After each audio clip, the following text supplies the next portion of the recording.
On the 21st of October, the Minister of External Affairs issued a communique exonerating the Secretary to the Ministry of any wrongdoing in the controversy surrounding the 2009 refurbishment of the official residence of the Permanent Representative in Geneva.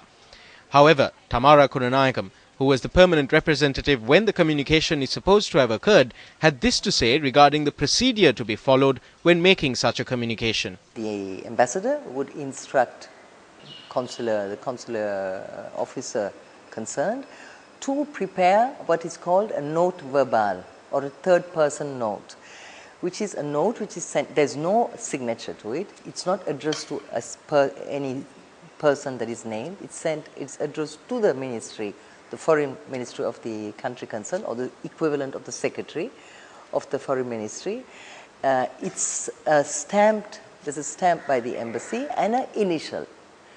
And usually the ambassador has to initial it or has to see it before it goes and has to authorize it. Now in this case, I was there at the time that Mr. Jauhar is supposed to have sent this personal note.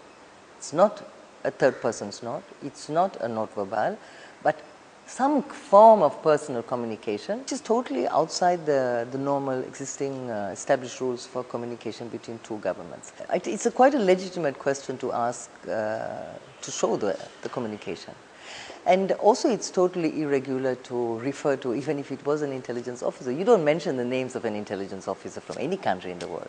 I mean, what is the credibility of Sri Lanka now vis-a-vis other countries, even our own allies, who will say, well, I mean, they'll be very careful about communicating with us because we could suddenly release the names of their people and put their officers in danger.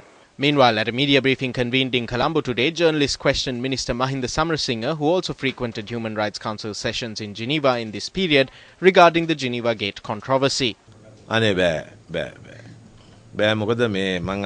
No, I convened this media briefing today to discuss the budget proposals. We will talk about that separately. We will keep Minister G.L. Piris next to us and talk about it. I know what you came prepared for.